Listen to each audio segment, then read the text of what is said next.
देख, कल अपन लोगों ने जो नंबर सिस्टम का थ्योरी पढ़ा था उसी से रिलेटेड अभी अपन कुछ क्वेश्चंस और कर लेते हैं। लाइक फर्स्ट क्वेश्चन आपको दिया है, how many possible solutions for X and Y. आपको क्वेश्चन दिया गया 123/5 इज इक्वल टू x8/5। ठीक है, तो इसमें आपको ये बोला है कि x और y का कितना पॉसिबल वैल्यू होगा। ठीक है, इसके ऑप्शंस दे रखे हैं, तो हमें तो ये क्वेश्चन सॉल्व करना है।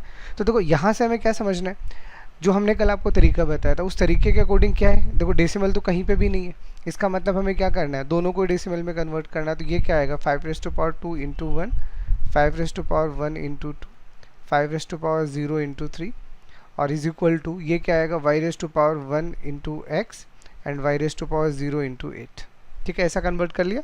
अब यहाँ से कितना आएगा, 25 plus 10 plus 3 is equal to XY plus 8। तो यानी यहाँ से जब आप XY को सॉल्व करोगे तो 38 में से 8 गया, यानी कितना आ गया, 30 आ गया। तो अब आपके पास में क्या बन गया, ये एक इक्वेशन बन गया कि XY का वैल्यू कितना है, 30 है। अब देखो पहले इसको वॉच करो, यहाँ पे आपको क्या दिया गया है, यहाँ पे आपको इस वाले पार्ट में ऐसा दिया गया है कि x8 आपका नंबर और ये y है। इसका मतलब यहाँ से हमें क्या समझ में आएगा इस वाले इक्वेशन से कि जो भी x का वैल्यू आएगा वो y से तो छोटा ही आएगा, पहली चीज़। एंड साथ में दूसरी चीज़ हमें क्या समझ में आ रहा है कि जो भी y का वैल्यू आएगा वो क्या आएगा, वो हमेशा 8 से बड़ा आएगा। और ये हमने कल सीखा था ना कि अगर हमने कोई भी बेस बना दिया, अगर मैं यहाँ पे y अगर बेस ले रहा हूँ और यहाँ पे अगर मेरा 8 नंबर लिखा हुआ है, तो इसका मतलब मुझे ये तो समझ में आ गया कि अगर ये 8 लिखा है, इसका मतलब जो भी y आएगा वो 100% क्या आएगा, वो 8 से तो बड़ा ही आएगा। तभी हम क्या कह सकते हैं, इसे वैलिड रिप्रेजेंटेशन कह सकते हैं। तो ये दो कंडीशंस हमें ध्यान रखनी है। तो इसका मतलब हमें क्या करना है, पहले इसके फैक्टर कर लेने। तो 30 कब आएगा, 1 इंटू 30, 2 इंटू 15, 3 इंटू 30, 4 से भी आता है क्या, 4 से तो आएगा नहीं, फिर क्या आएगा, 5 से आएगा। तो 5 इंटू 6 और क्या होता है, और थोड़ी कुछ आएगा। अगर हम पॉसिबिलिटीज़ निकालने बैठेंगे तो यहाँ पे एक्स और वाई की, हाँ वो अलग बात है कि आप इनको स्विच कर सकते हो, ठीक है ना, तो स्विचिंग की तो चलो एक अलग बात है। तो यहाँ से अगर अपन देखेंगे तो हमारे पास में अभी एक बार हम इतना ही रखते हैं कि हमारे पास जो पॉसिबिलिटीज़ आया वो 30 का ये पॉसिबिलिटीज़ आया। ठीक है, अब इसमें मान लो इस पहले वाले नंबर को आप x बोल रहे हो, दूसरे वाले नंबर को आप y बोल रहे हो, तो यानी यहाँ से टोटल पॉसिबिलिटीज़ आया 4, उसमें से इन दोनों कंडीशंस को फॉलो करने वाला नंबर कौन सा है। और यहाँ पे 6 आ गया तो वैलिड ही नहीं है, क्योंकि y का वैल्यू 8 से बड़ा होना चाहिए। तो ये वाला पार्ट डिस्कार्ड कर दो, बाकी ये तीनों के तीनों कंडीशन क्या है, तीनों की तीनों कंडीशन हमारे लिए वैलिड है। तो यानी हमारी कितनी पॉसिबिलिटीज़ आएंगी x और y की, तो 3 इज योर रिक्वायर्ड आंसर। ठीक है, देखो सेकेंड क्वेश्चन आपको दिया है,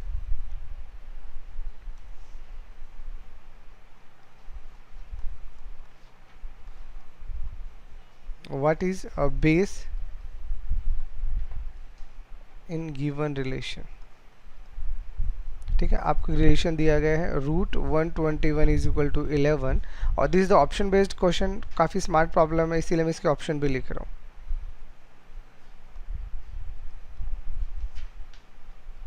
दिस इज योर ऑप्शन। ठीक है, तो इस क्वेश्चन में आपको क्या दिया है, इस क्वेश्चन में आपको ये रिलेशन दिया है √121 इज इक्वल टू 11। ठीक है, और आपको बोला है कि इसका बेस क्या होगा, बेस मिसिंग है। ठीक है, तो अगर बेस मिसिंग है तो इसको हमें क्या करना है, ये इक्वेशन ही तो है। तो अगर बेस मिसिंग है तो हम इसे ऐसे नहीं मान सकते कि यहाँ पे भी आर है और यहाँ पे भी आर है।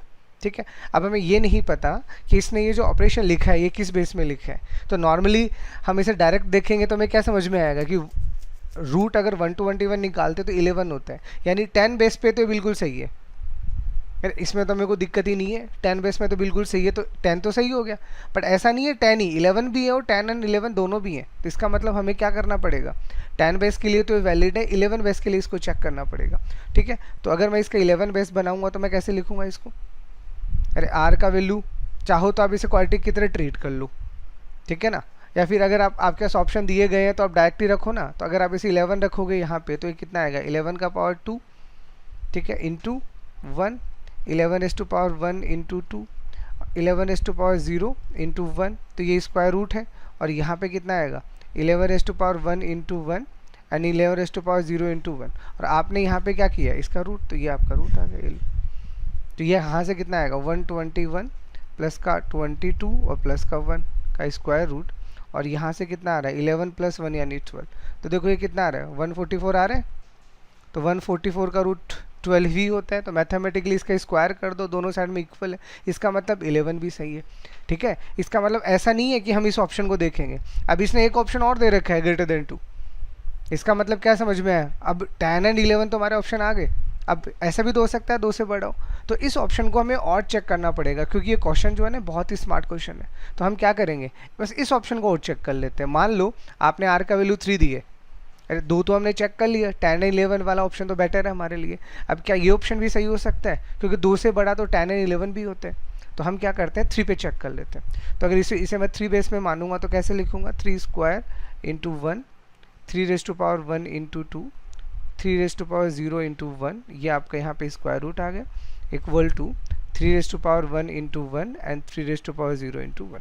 तो ये कितना आ गया यहाँ से 9 प्लस का 6 प्लस का 1 square root, and this is 3 plus 1 यानी 4। तो this is what, this is root 16 is equal to 4। तो ये यहाँ पर भी सही आ रहा है।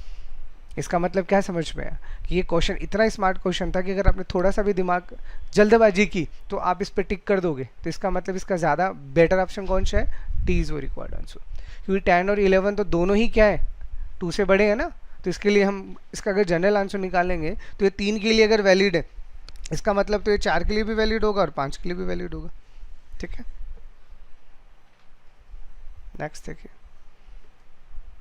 नेक्स्ट क्वेश्चन आपको दिया गया है, what is base in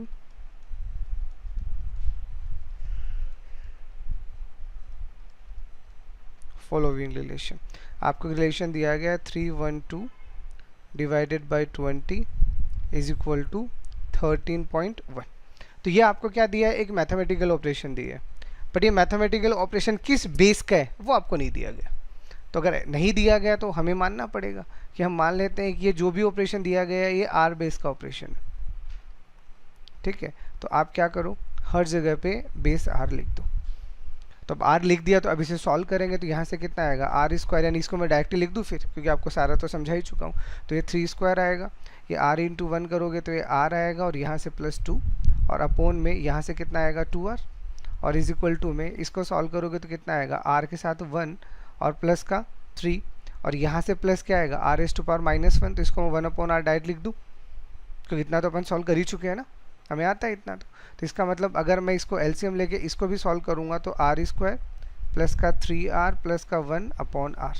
तो इस r से आपका ये वाला r कैंसिल आउट हो जाएगा, तो 3r square plus r plus 2 is equal to 2r square plus का 6r प्लस 2। तो ये आपके पास आ जाएगा आर स्क्वायर माइनस का 5r इज इक्वल टू 0। तो r का वैल्यू कितना आएगा, आधा 0 और 5, और 0 बेस तो कभी होता ही नहीं है। इसका मतलब r का वैल्यू कितना आएगा, तो आपका r का एग्जैक्ट आंसर आएगा 5 अकॉर्डिंग टू दैट ऑप्शन। ठीक है, यानी यहाँ से कितना आ गया 5 आपका राइट ऑप्शन आ गया। नेक्स्ट आपको दिया है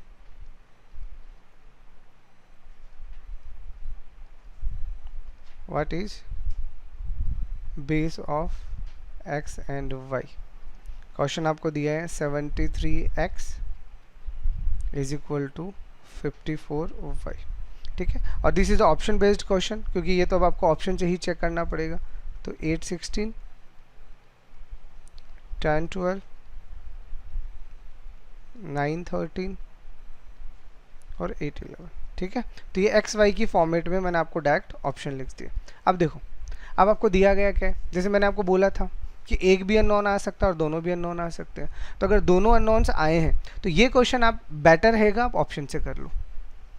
ठीक है, या फिर पहले इसको सॉल्व कर लो, सॉल्व करना आपको आता है तो हम क्या करते हैं इसको पहले सॉल्व कर लेते हैं। तो ये कितना आएगा 7x प्लस का 3 is equal to 5y plus 4। ठीक है, या फिर इसको सॉल्व करेंगे तो 7x ये इधर जाएगा तो माइनस का 5y इज इक्वल टू 1। तो ये हमारे पास क्या बन गया, ये हमारे पास एक्स वाई में एक लीनियर इक्वेशन बन गया। अब क्या करना है, अब ऑप्शन से चेक करवा के देख लो। तो यहाँ पे सबसे पहले अगर ऑप्शन ए को लेंगे तो कितना आएगा 7 × 8 माइनस का 5 × 16। तो ये तो पॉसिबल ही नहीं है। फिर दूसरा ऑप्शन, क्योंकि इसको देख के जो चीज़ें समझ में आ रही हो तो आपको भी आ रहा है ना, ठीक है। अब दूसरा वाला ऑप्शन लोगे तो ये कितना आएगा, 7 इंटू 10 माइनस का 12 इंटू 5, तो 7 इंटू 10 कितना होता है 70, और माइनस का ये कितना है 61 आया, ये भी नहीं आएगा। थर्ड ऑप्शन लो, तो थर्ड ऑप्शन कितना आएगा 7 इंटू 9 माइनस का 13 इंटू 5, तो देखो यहाँ से कितना है 9 7 60, तो ये भी नहीं होगा। तो अब ऑप्शन क्या बच गया आपका ये, तो 7 इंटू 8 माइनस का 11 इंटू 5, तो कितना आ रहा है 1 आ रहा है, नहीं आ रहा 1 आ रहा है, इसका मतलब that is your right answer, ठीक है ना। तो ऐसे क्वेश्चंस में बस आप इक्वेशन बना लीजिए और थोड़ा स्मार्ट काम लीजिए। बस स्मार्ट का मतलब यहाँ पे क्या है कि आपको ये चेक करना पड़ेगा कौन सा ऑप्शन आपके लिए बेहतरीन है। एक क्वेश्चन और देख लो,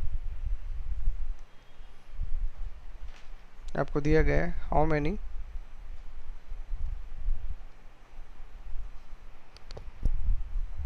possible solution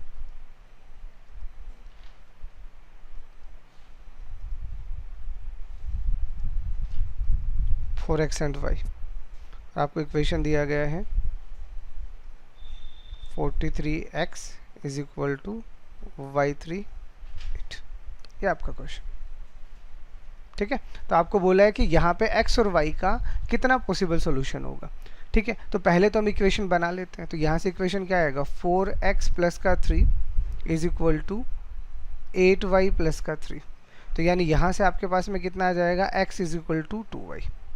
तो आपने क्या किया, पहले तो ये एक इक्वेशन बना लिया, ये सबसे पहले है, तो ये इक्वेशन तो बना लिया, बट इस इक्वेशन में कंस्टेंट क्या है, तो कंस्टेंट हमें क्या दिया हुआ है, पहले हम यहाँ से कंस्टेंट निकालते हैं। तो पहले वाली जो रूल है यहाँ से हमें क्या समझ में आ रहा है कि जो भी x का वैल्यू आएगा वो क्या आएगा 4 से बड़ा आएगा, ये हमने पहले समझ रखा है। और अगर इस सेकंड वाले को अगर अपन सॉल्व करेंगे तो सेकंड वाला अगर यहाँ पे 8 लिखा हुआ है, यहाँ पे 8 लिखा हुआ है, इसका मतलब y का वैल्यू क्या आएगा 8 से छोटा आएगा। और हम जो भी फॉलो करेंगे रूल्स तो फॉलो करेंगे ना, तो इन दो कंडीशंस को ध्यान में रखते हुए हमें क्या करना है x और y का वैल्यू लिखना है, ठीक है। तो अब अगर हम इसको लिखना चाहें तो कैसे लिखेंगे, पॉसिबिलिटीज़ बना लो। अरे यहाँ से हमें क्या समझ में आ गया कि y का वैल्यू 8 से कम आएगा, तो इस 8 से कम मैं 7 ले लूँ इसको, तो इसको 7 लूँगा तो ये कितना आएगा 14, 6 लूँगा तो कितना आएगा 12, 5 लूँगा तो कितना आएगा 10, 4 लूँगा तो कितना आएगा 8, और 3 लूँगा तो कितना आएगा 6, ठीक है। अब यहाँ से अगर मैं 3 तक आ गया, अब मान लो अगर मैंने 2 लिया तो ये कितना आएगा, फिर तो 1 आएगा, ठीक है। तो मैं एक बार तो क्या करता हूँ सारी पॉसिबिलिटीज़ लिख देता हूँ, सॉरी 2 लिखूँगा तो ये आएगा 4, और ये 1 लिखूँगा तो ये आएगा 2, तो मैंने एक बार सारी पॉसिबिलिटीज़ लिख दी। अब इस पॉसिबिलिटीज़ में कंस्टेंट क्या है, y का वैल्यू 8 से छोटा होना चाहिए, तो y के अकॉर्डिंग तो हमने क्या कर लिया, इसको पूरा का पूरा अरेंज कर लिया। अब x का वैल्यू क्या होना चाहिए 4 से बड़ा, इसका मतलब दीज आर नॉट पॉसिबल, तो इसका मतलब बचा कितना, काउंट इट, कितना बचा 5, तो इसका मतलब कितने सॉल्यूशंस आएंगे 5 सॉल्यूशंस। तो this is your required answer, ठीक है। तो कभी भी अगर आपको ये क्वेश्चंस बने हैं एग्जाम में काफ़ी बार, तो इन क्वेश्चनों को, ये तो सारे गेट के आए हुए क्वेश्चंस थे, तो मैंने इसलिए करवा दिया क्योंकि ज़्यादातर क्वेश्चन अपने एग्जाम में भी ऐसे ही आते हैं, ठीक है ना। चलो अब हम आते हैं अगले पार्ट के ऊपर। अब हम पढ़ रहे हैं अर्थमेटिक्स।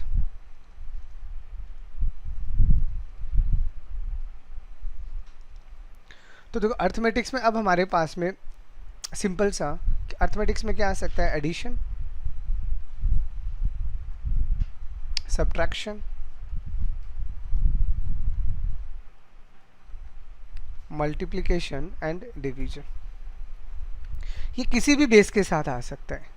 तो आपको क्या है, एक जनरलाइज रूल ऐसा आना चाहिए कि अब आपको सब कुछ है। अब देखो वही अगेन हमारा मैथमेटिकली रूल क्या होता है, कोई भी अगर आपको अर्थमेटिक्स परफॉर्म करना है तो बस नीड क्या है, जैसे मान लो यहाँ पे आपके पास कोई एक नंबर है n1, यहाँ पे आपके पास एक नंबर है n2, तो इनका जो बेस है, सबसे इंपॉर्टेंट चीज़ क्या है,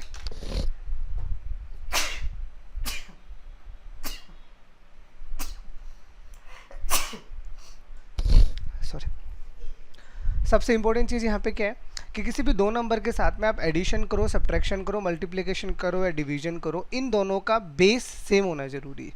अर्थमेटिक्स का बस एक सिंपल सा ही रूल है, जब तक आपका इन दोनों का बेस सेम नहीं होगा आप किसी भी तरह का ऑपरेशन यहाँ नहीं कर सकते।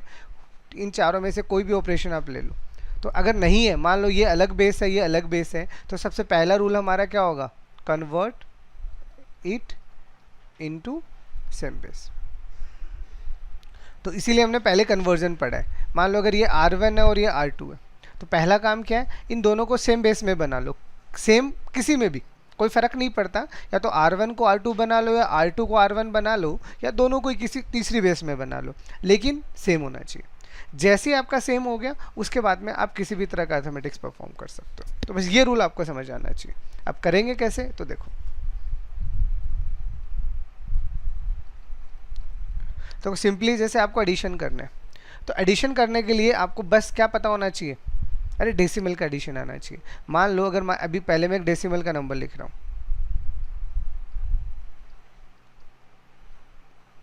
जैसे मान लो ये एक डेसिमल का नंबर है, तो डेसिमल के नंबर में हमने क्या सीखा है, ये 7 आएगा, ये 1 आएगा, फिर ये 7 आएगा और ये 1 0 आ जाएगा। ये हमें बचपन से ऐड करना सीखा है, इसमें हमें कोई दिक्कत नहीं है।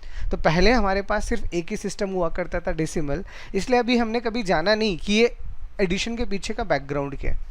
लेकिन अब हमारे पास में यही नंबर बाइनरी का भी हो सकता है, ऑक्टल का भी हो सकता है, या अदर बेस का भी हो सकता है। तो अब हमें क्या आना चाहिए, अब हमें तरीका समझ में आना चाहिए। तो यहाँ पे अगर आप एडिशन कर रहे हो, तो एडिशन का रूल क्या है वो सुन लो। एडिशन का रूल क्या होगा, जो भी आपका रिजल्ट आएगा, रिजल्ट में किसको बोल रहा हूँ, इनको ऐड करने के बाद जो भी आया होगा, उस रिजल्ट को आप कैसे लिखोगे। तो उस रिजल्ट को लिखने का तरीका होगा कि यहाँ पे आपका बेस आएगा, हमेशा ध्यान रखना, जो भी आपने बेस यूज़ करना है, और यहाँ पे प्लस क्या आएगा, वो सिंबल आएगा जो उस बेस के लिए वैलिड होगा। ठीक है, तो ये आपका एक सिंपल सा रूल होता है। जब भी आप एडिशन करोगे, आप इस रूल को फॉलो करोगे। ये बेस कोई भी वैलिड बेस हो सकता है। जैसे हम डेसिमल की बात करें, तो डेसिमल में हम क्या करेंगे, डेसिमल में पहले हमने इन दोनों को ऐड किया, तो 4 + 3 कितना आता है, 7। तो 7 तो डेसिमल में होता है, डायरेक्टली लिख दिया। उसके बाद में हमने किया 3 + 8 कितना होता है, 11। तो 11 तो डेसिमल में नहीं आता ना, तो हम क्या लिखेंगे, तो इसको लिखने का तरीका क्या होता है, 10 + 1। तो यहाँ पे क्या आएगा, आपका बेस आएगा। तो बेस का हमेशा ध्यान रखना, बेस को जब भी आप आगे भेजोगे तो एज ए कैरी ये हमेशा बन जाएगा, कोई फर्क नहीं पड़ता यहाँ पे कौन सा बेस है। तो आपको डेसिमल में क्या सिखाया जाता है कि यहाँ पे 8 + 3 11, तो 1 यहाँ आ गया और 1 यहाँ चला गया। तो ये 1 क्यों जाता है, क्योंकि हमारा बेस एज ए कैरी हमेशा बन जाता है। फिर इसको हमने फिर ऐड किया, लाइक 9 + 7 हमारा 16 हुआ, इसमें एक हमने कैरी ऐड कर दिया, तो ये 17 आ गया। तो 17 को फिर कैसे लिखेंगे, 10 + 7। तो इसका मतलब यहाँ पे 7 आ गया, इस 10 की वजह से फिर एक 1 चला जाएगा। और फिर ये कितना है, 10। अब 10 को कैसे लिखेंगे, 10 को लिखते हैं हम 10 + 0। तो यहाँ पे हमारे पास 0 आ गया, और इसकी वजह से फिर हमने क्या कर दिया, एक कैरी लगा दिया। तो ये रूल अब आप हर एक नंबर पे लगा सकते हो, कोई ज़रूरी नहीं है। जैसे मान लो मैं आपको 2 ऑक्टल नंबर दे रहा हूँ, ठीक है, आपको नंबर दिया गया है 3 7 5 4 और 6 3 7 6। मान लीजिए 2 ऑक्टल नंबर है, इनको आपको ऐड करना है। तो ऐड करने का रूल क्या है, 6 + 4 कितना होता है, 10। तो 10 को कैसे लिखेंगे, 8 + 2, क्योंकि यहाँ पे क्या आएगा, वो बेस आएगा जिस बेस का आप एडिशन कर रहे हो। तो यहाँ पे तो 2 आ जाएगा, और ये बेस हमेशा एज ए कैरी हमेशा 1 जाएगा, तो ये हमेशा 1 ही जाएगा। ठीक है, फिर इसको ऐड करेंगे तो कितना आएगा, 7 + 5 12 + 1 13। तो 13 को फिर कैसे लिखेंगे, 8 + 5। तो यहाँ पे तो 5 आ गया, यहाँ पे ये ऐड एज ए कैरी फिर आगे चला जाएगा। फिर ये कितना आ गया, 11। तो 11 क्या आएगा, 8 + 3। तो यहाँ पे आपका 3 आ गया, और ये ऐड एज ए कैरी फिर आगे चला गया। ये आ गया 10। 10 को फिर क्या लिखेंगे, 8 + 2। तो यहाँ पे 2 आ गया, और ये ऐड एज ए कैरी फिर आगे ट्रांसफर हो जाएगा। This is your direct answer. ठीक, मान लो आपको और क्वेश्चन दिया गया है, आपको क्वेश्चन दिया गया है 5 6 2 3 7। मान लो ये 9 बेस में कोई नंबर दिया है, और यहाँ पे आपको दिया गया है 7 2 3 6, मान लीजिए 5। ये अब आपको बोला है बताओ ये क्या होगा। ठीक है, तो बस वही बेस सेम होना चाहिए। तो अगर दोनों का बेस सेम है तो 5 6 2 3 7 7 2 3 6 5। बेस क्या है, बेस हमारे पास है 9। तो ऐड करेंगे तो 7 + 5 कितना होगा, 12। क्या लिखेंगे, 9 + 3। तो ये 3 यहाँ पे चला गया, ये कोई भी बेस हो आगे 1 ही जाएगा। अब ये कितना है, 10। 10 को क्या लिखेंगे, 9 + 1। तो यहाँ पे 1, यहाँ पे 1। 3 + 2 5 और 1 6, 6 यहाँ होता है, लिख दो। 6 + 2 8, 8 भी यहाँ होता है। 7 और 5 12, तो 12 को क्या लिखेंगे, यहाँ फिर 3 आएगा और 1 यहाँ पे कैरी चला जाएगा। तो इट इज़ एज ईजी। ठीक है, तो कभी भी अगर आपको किसी भी सिस्टम का एडिशन करना है तो आपको क्या करना है, आपको बस ये जो मैंने आपको यहाँ लिखवाया है इस रूल को फॉलो करना है कि जो भी रिजल्ट है उसको हमेशा बेस प्लस सिंबल में लिखोगे। ये सिंबल वैलिड होना चाहिए, तो अगर डायरेक्ट सिंबल आ रहा है तो डायरेक्ट लिखो, नहीं तो बेस को एज ए कैरी आपको क्या करना है, आगे 1 फॉरवर्ड करना है। तो इस तरह से आप किसी भी बेस को ऐड कर सकते हो, उससे कोई फ़र्क नहीं पड़ेगा। अब जैसे मान लो बाइनरी में आपको जैसे कभी कभार इस तरह के क्वेश्चंस आते तो कम है, बट मान लो आ गए,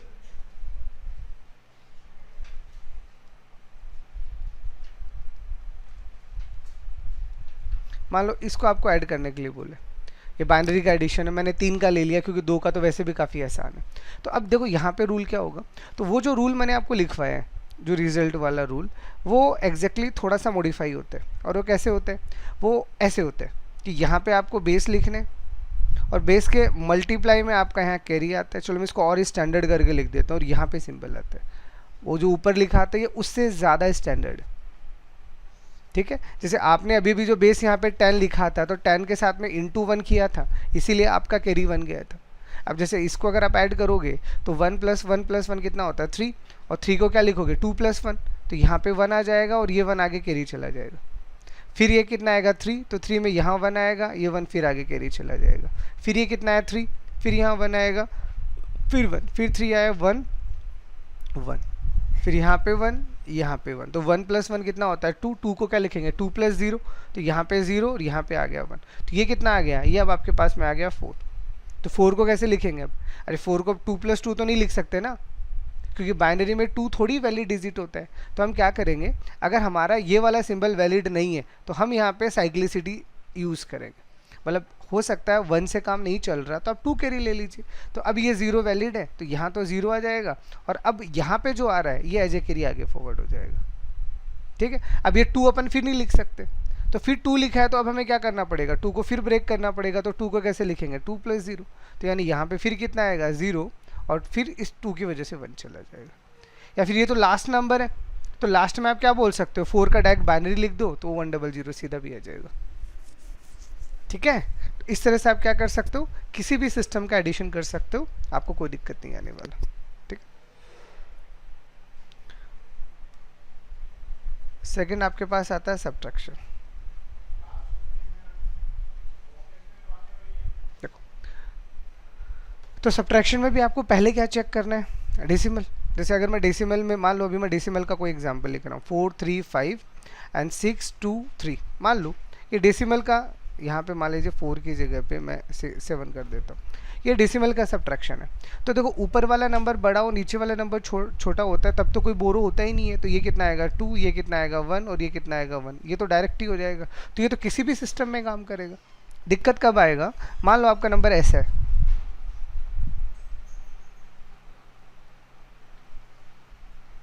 ये अब आपका एक नंबर है, इसको आपको सब्ट्रैक्ट करना है। तो देखो अब हमारा रूल क्या होता है, बिकॉज ये रूल हर एक सिस्टम के लिए कॉमन है, तो हम क्या करेंगे 3 को 5 में से सब्ट्रैक्ट करेंगे जो नहीं होता।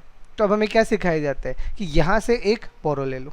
तो देखो हमने रूल क्या था, जितना कैरी इसको दिया था, कैरी इसको कितना दिया था, अरे जब हमने इसे आगे फॉरवर्ड किया था तो 1 किया था, तो 1 थोड़ी था, वो तो बेस था।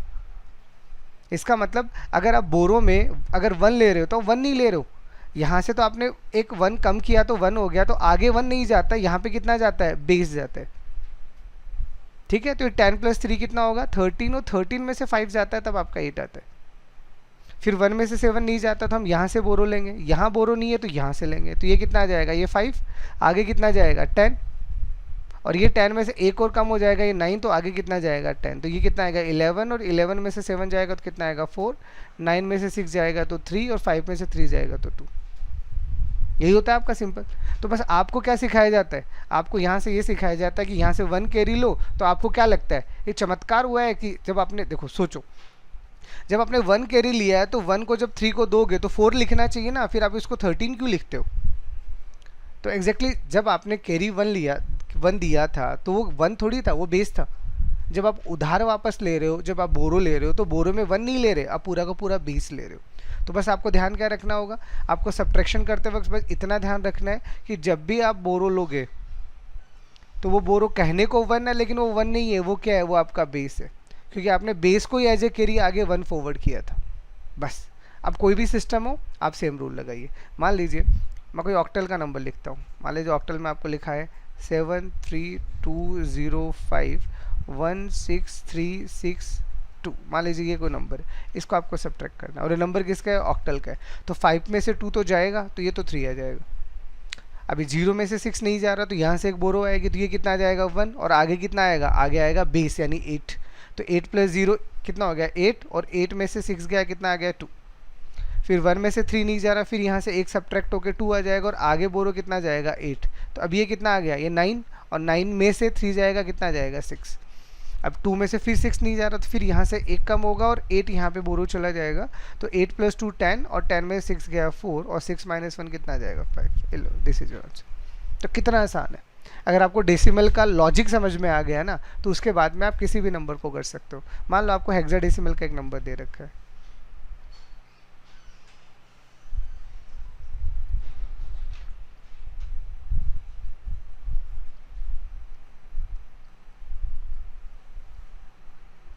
मान लो ये आपका एक हेक्साडेसिमल का नंबर है, इनको आपको सब्ट्रैक्ट करना है। तो अगेन रूल तो सेम है हमारे पास में। तो 3 में से 7 नहीं जाएगा, तो हम क्या करेंगे, हम इससे बोरो लेंगे। बट इसके पास भी बोरो नहीं है, तो हम इससे बोरो लेंगे, और इसके पास भी नहीं है, तो हम इससे बोरो लेंगे। तो ये कितना आपके पास, ये जो भी है इसमें से एक कम होके ये बी हो जाएगा, और ये आगे पास कितना करेगा 16। अब ये आगे जाएगा, तो यहाँ से आपके पास 15 आएगा, तो ये कितना देगा आगे 16। अब फिर यहाँ से एक कम हो जाएगा, तो आगे कितना जाएगा आपका 16। तो 16 + 3 कितना हो जाएगा 19, और 19 में से जब आपका 7 जाएगा कितना बचता है 12। तो यानी यहाँ पे कितना आएगा 12। ठीक है। अब 15 में से 2 जाएगा, तो यहाँ कितना बचेगा 13, और 15 में से a कितना होता है 10, तो 15 में से 10 जाएगा कितना होएगा 5, और b कितना होता है 11 ना, तो 11 में से 6 गया कितना आएगा 5, और ये 10 में से 3 गया, ये कितना है 7। तो हमारा आंसर अब कितना आ गया 755। ये कितना होता है C, और ये कितना होता है D। तो this is D and this is C। This is your final answer. ठीक है। यही मान लो आपको बाइनरी दे रखे है,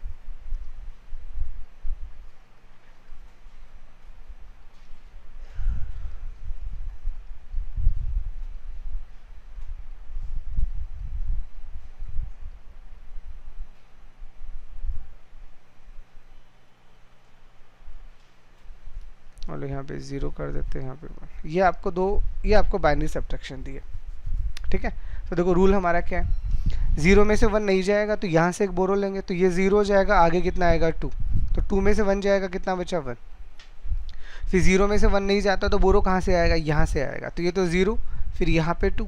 अब ये बोरो देगा तो यहाँ पे 2, और ये बोरो देगा तो यहाँ पे 2। तो 2 - 1 इज़ 1, 1 - 1 इज़ 0, 1 - 1 इज़ 0। फिर ये नहीं जा रहा, तो बोरो कहाँ से आएगा, यहाँ से, ये हो जाएगा 0, यहाँ पे आएगा 2, फिर यहाँ पे आएगा 1, ये हो जाएगा 2, फिर यहाँ आएगा 1, ये हो जाएगा 2। तो 2 - 1 is 1, 0 0 0। This is your final answer. ठीक है। Hope so clear. तो जब भी आपको सब्ट्रैक्शन करना हो, तो बस आपको एक सिंपल सा रूल फॉलो करना है, जो मैंने आपको समझा दिया। थर्ड अब आपके पास में आता है मल्टीप्लिकेशन।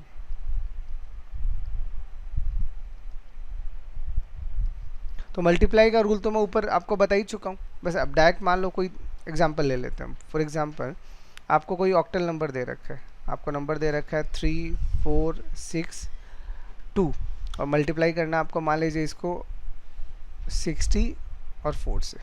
ठीक है। ये ऑक्टल का मल्टीप्लिकेशन। तो देखो जब आप ऑक्टल के साथ में वर्क कर रहे हो, तो एवरीथिंग इज ऑक्टल, मतलब मल्टीप्लाई भी ऑक्टल में होगा, एडिशन भी ऑक्टल में होगा। तो कैसे, 4 × 2 करोगे 8 आएगा, 8 को अपन क्या लिखेंगे 8 + 0, या फिर स्टैंडर्ड जब समझ ही लिया, तो आप इसे स्टैंडर्ड लिखोगे तो क्या आएगा 8 × 1 + 0। तो यहाँ पे 0 आएगा, यहाँ 1 चला जाएगा, तो ये कितना आएगा 6 × 4 इज़ 24 + 1 यानी 25। तो 25 को कैसे लिखेंगे 8 × 3 + 1, तो यहाँ पे 1 आ जाएगा, और ये 3 एज ए कैरी आगे चला जाएगा। 4 × 4 16 + 3 19, 19 को कैसे लिखेंगे 8 × 2 + 3, तो यहाँ पे 3 आ जाएगा, ये यहाँ पे 2 आ जाएगा। तो 12 + 2 14, 14 को कैसे लिखेंगे 8 + 6, तो ये 6 आ जाएगा, यहाँ पे 1 आ जाएगा। ये हो गया मल्टीप्लाई। अब हम अगेन 6 × 2 करेंगे 12 आएगा, तो 12 को क्या लिखेंगे 8 + 4, तो यानी यहाँ पे तो 4 आ जाएगा, और यहाँ पे कैरी 1 आ जाएगा। ठीक है। अभी 6 × 6 36 + 1 37, कैसे लिखेंगे 8 × 4 8 को 32 + 5। तो यहाँ पे आपका 5 आ गया, कैरी कितना है 4, तो 4 आपने यहाँ पे फॉरवर्ड कर दिया। 6 इंटू 4 24, और 24 में 4 करोगे तो 28, कैसे लिखोगे 8 इंटू 3 प्लस 4, तो यहाँ पे 4 आ गया, यहाँ पे कितना आ गया 3। 6 इंटू 3 18, 18 प्लस 3 21, क्या लिखोगे 8 दूनी 16 प्लस 5, तो यहाँ पे 5 आ जाएगा, यहाँ पे 2 आ जाएगा। ठीक है, फाइनली इनको ऐड करना है। तो ऐड करते वक्त भी आपको ध्यान रखना है ये ऑक्टल है, तो यहाँ पे 0 आएगा, यहाँ पे 5 आएगा। ऐसे नहीं 5 और 3 8 लिख दिया, गलत हो जाएगा, क्योंकि अब आपको ध्यान क्या रखना है, एडिशन भी ऑक्टल करना है। तो ऐड को क्या लिखेंगे 8 प्लस 0, तो यहाँ पे 0 आ जाएगा, यहाँ 1 कैरी चला जाएगा। 6 6 4 10 और 11, 11 को क्या लिखेंगे 8 प्लस 3, तो यहाँ पे 3 आगे 1 चला जाएगा। 5 6 7 और यहाँ पे आ गया 2। This is your final answer. ठीक है, तो आपको किसी भी तरह का मल्टीप्लिकेशन यूज़ करना हो, आई थिंक एक एग्जाम्पल सफिशिएंट है चीज़ों को समझने के लिए। बस आपको करना क्या है, तो आपका रूल क्या है, आपका जो भी नंबर आए, क्योंकि यहाँ पे अपन एक ही तो रूल फॉलो कर रहे हैं कि जो भी हमारा रिजल्ट आ रहा है वो बेस आएगा, यहाँ पे कैरी आएगा और साथ में यहाँ पे वैलिड सिंबल आएगा, और ये जो भी है ये आपका कैरी आएगा, ध्यान रखना। और ये सिंबल वैलिड होना चाहिए जो बेस पे डिपेंड करता है। तो इस तरह से अगर आप फॉलो करोगे तो आपका रिजल्ट कभी गलत नहीं आएगा। ठीक है, आई थिंक एक एग्जाम्पल सफिशिएंट है, इसमें तो क्या ही बताऊँ। और मैं मान लीजिए अब आपको करना है डिवीजन। ठीक है, अभी डिवीजन में मान लो कोई भी, मैं डायरेक्ट एक एग्जांपल ही ले लेता हूँ। मान लो आपको एक एग्जांपल दिया है 3752, ये आपका एक ऑक्टल नंबर है। ठीक है, और इस ऑक्टल नंबर को हमें क्या करना है, इस ऑक्टल नंबर को मान लो हमें 24 से डिवाइड करना है। ठीक है, तो अब डिवीजन कर रहे हैं तो क्या होगा, अब सब कुछ आएगा, मल्टीप्लिकेशन भी आएगा, सबट्रैक्शन भी आएगा, लेकिन जो भी आएगा वो किस में आएगा, अगर मैं ऑक्टल कर रहा हूँ तो सब किस में आना चाहिए, ऑक्टल में ही करना चाहिए। तो सबसे पहले 24 को 1 से इंटू करेंगे तो 24 ही आएगा, तो एक बार जाएगा, यहाँ कितना आ जाएगा 24 आ जाएगा, यहाँ कितना बचा 3, यहाँ पे कितना है 1। अब यहाँ से 1 अगर लेंगे तो ये कितना आएगा 135। अभी 24 को मैं किससे मल्टीप्लाई करूँ कि 135 है, तो मान लो अप्रॉक्सीमेटली 5 से कर दिया, तो कितना, देखो याद रखना अभी 24 का टेबल काम नहीं आने वाला आपका। ठीक है ना, क्योंकि मल्टीप्लाई भी अब ऑक्टल में होने वाला है। तो 24 को 5 से करोगे आएगा 20, तो कितना आएगा 8 दूनी 16 प्लस 4, तो यहाँ पे आएगा 4, यहाँ पे आएगा 2, और ये 5 दूनी 10 और 2 12, 12 को क्या लिखने वाले हो आप 8 प्लस 4, तो यहाँ पे 4 आ गया और यहाँ पे 1, यानी 24 इंटू 5 कितना होता है 144, वो तो ज़्यादा हो गया। इसका मतलब अब क्या करना पड़ेगा, 24 को 4 से इंटू करना पड़ेगा, तो कितना आएगा 16, तो 16 को क्या लिखेंगे 8 इंटू 2 प्लस 0, तो यहाँ 0 आ गया, यहाँ पे 2 आ गया। 4 दूनी 8 और 2 10, 10 को क्या लिखेंगे 8 प्लस 2, तो ये आपका 2 आ जाएगा और ये 1 आ जाएगा, यानी कितनी बार जाएगा 4 टाइम, और यहाँ पे कितना आ जाएगा 120, तो ये 5 आ गया और ये 1 आ गया। अब और 1 आया तो इस 1 को यहाँ ले लो, और ये तो हमने 5 से कर ही रखा है, तो 5 से करोगे तो कितनी बार जाएगा 144 टाइम। अब सब्ट्रैक्शन करना है तो वो भी ऑक्टल का ही होगा, यहाँ से एक कोई बोरो जाएगा तो इसको 8 प्लस 2 कितना होता है 10, और 10 में से 4 गया 6 और ये 0 आ जाएगा। This is your final answer. ठीक है, तो ये आपका क्या आ गया, ये आपका क्वेश्चन आ गया और ये आपका रिमाइंडर आ गया। अगर आपको डिवीजन भी करना है तो आपको ध्यान क्या रखना है, जिस सिस्टम पे आप काम कर रहे हो आपको उसी सिस्टम से काम करना है, इधर उधर बिल्कुल नहीं होना है। ठीक है, अब इनमें से देखो रूल मैंने आपको पहले क्या बोला था कि आप किसी भी तरह का अर्थमेटिक्स करो आपका बेस सेम होना चाहिए। अगर बेस सेम नहीं है, मान लो आपको क्वेश्चन दिया गया है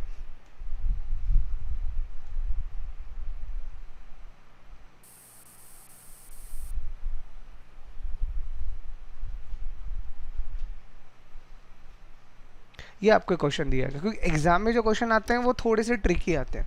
अब अगर ये क्वेश्चन आपको दे दिया गया है तो इसको देख के अब आपका रूल आपको समझ में आया। तो यहाँ पे 8 ज़रूर है बट यहाँ पे 8 नहीं है, यहाँ पे क्या है ये तो बाद की बात है। ठीक है, पहले हम इनको तो देख लें कि अगर हमें इनको डील करना है तो क्या ये दोनों सेम बेस के नंबर हैं। तो ये तो 8 का है बट ये तो 8 का नहीं है, जिसका मतलब या तो दोनों को 8 का बना लो, या दोनों को 6 का बना लो, या दोनों को 9 का बना लो, आपकी मर्जी है। तो मेरे पास ये एक नंबर तो ऑक्टल है ही। देखो ये नंबर आपको दिख रहा है ना, क्योंकि जब तक आपके नंबर कन्वर्ट नहीं होंगे तब तक आप यहाँ पे कोई भी अर्थमेटिक्स नहीं परफॉर्म कर सकते।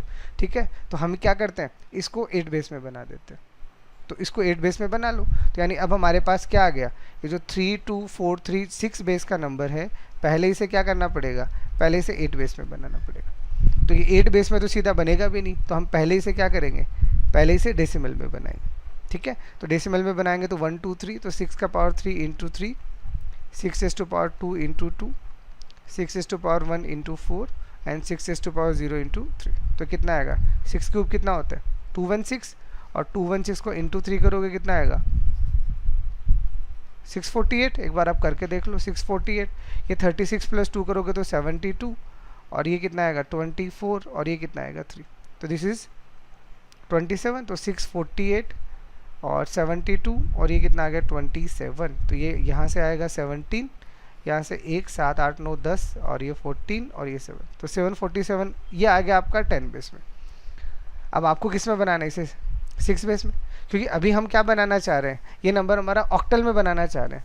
ठीक है, 6 बेस का नंबर था, पहले डेसिमल में बन गया, अब ऑक्टल में बनाना, तो क्या करेंगे 747 को 8 से डिवाइड करेंगे,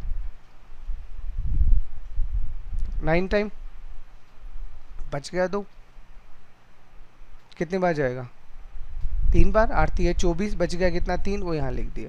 फिर अब 8 बार जाएगा, कितनी बार आएगा 1, और फिर 1, कितना बच गया, अरे 13 है ना, तो 8 से अगर डिवाइड करोगे तो 2 3 5 बच गया।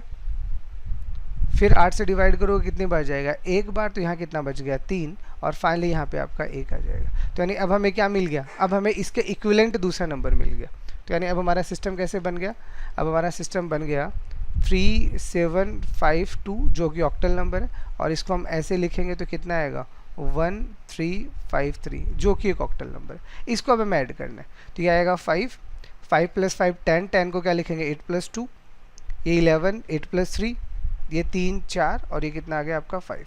तो ये नंबर किस में आ गया, ये नंबर आपका 8 में है, बट आंसर किस में पूछा है 9 में पूछा है। तो इसको अब आपको फिर क्या करना है 9 में कन्वर्ट कर देना, होप्स हुई आप खुद कर लोगे। ठीक है ना, तो अगर आपके पास में ये दोनों सिस्टम सेम नहीं है तो पहले आपको सेम सिस्टम में बनाना पड़ेगा, उसके बाद में आप कोई भी अर्थमेटिक्स लगाओ, एडिशन लगाओ, सब्ट्रैक्शन लगाओ, मल्टीप्लिकेशन लगाओ, कोई दिक्कत नहीं है, आप आसानी से पार्ट कर सकते हो। ठीक है ना, तो बताओ यहाँ तक को दिक्कत है तो पहले देखो। अब हमारा अगला जो पार्ट है वो है रिप्रेजेंटेशन ऑफ नंबर।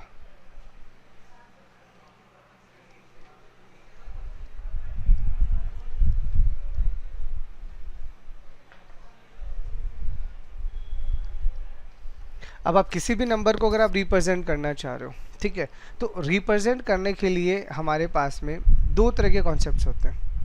पहला होता है हमारे पास में साइन रिप्रेजेंटेशन, और दूसरा हमारे पास होता है कॉम्प्लीमेंट फॉर्म। दो तरह से अपन क्या कर सकते हैं, किसी भी नंबर को रिप्रेजेंट कर सकते हैं। ठीक है, उसमें सबसे पहले हमारे पास आता है देखो साइन रिप्रेजेंटेशन।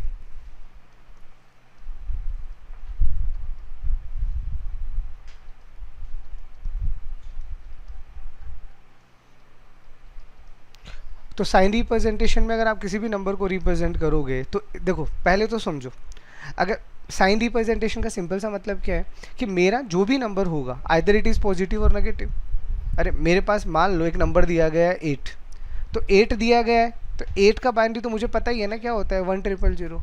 दिक्कत ये है कि अगर यही -8 आ गया तो कैसे लिखेंगे। तो साइन रिप्रेजेंटेशन का मतलब ये है कि अब आपका नंबर अगर पॉजिटिव आ रहा है या नेगेटिव आ रहा है तो आप साइन को कैसे डील करने वाले हो। तो साइन को डील करने के लिए हाँ यहाँ पे सिंपल सा रूल क्या बनाया गया कि अब आपको क्या करना है, आपके पास 2 तरह के साइन होते हैं, या तो आपके पास में पॉजिटिव साइन आएगा या आपके पास में नेगेटिव साइन आएगा। तो आपका नंबर अगर पॉजिटिव है तो यूज क्या करना है, उसका साइन आपको 0 यूज़ करना है, और आपका नंबर अगर नेगेटिव है तो उसका साइन आपको क्या यूज़ करना है 1 यूज़ करना है। तो इन्होंने ये फिक्स रिप्रेजेंटेशन दे दिया। अब मान लो आपके पास आपका नंबर जो है वो n बिट का नंबर है, ठीक है, ये मेरे पास में क्या है, ये मेरे पास में n बिट आपका है।